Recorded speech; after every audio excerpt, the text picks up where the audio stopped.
Is it true that in America and Europe, children don't even know who their fathers are? Has marriage completely disappeared in the West? Are babies simply born from casual relationships and then abandoned? Or are we misunderstanding an entirely different system? Today, we are not reacting emotionally. We are looking at facts. We will explore Western family systems, their history, their laws, and the truth about how children are protected. Marriage absolutely exists in these countries. Millions of people legally marry every year.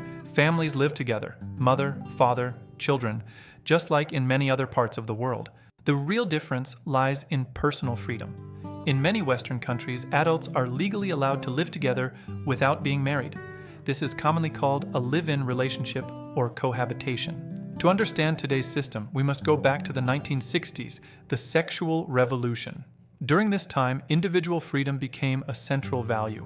While social attitudes changed, child protection laws became stronger. In Western legal systems, a child is never considered illegal.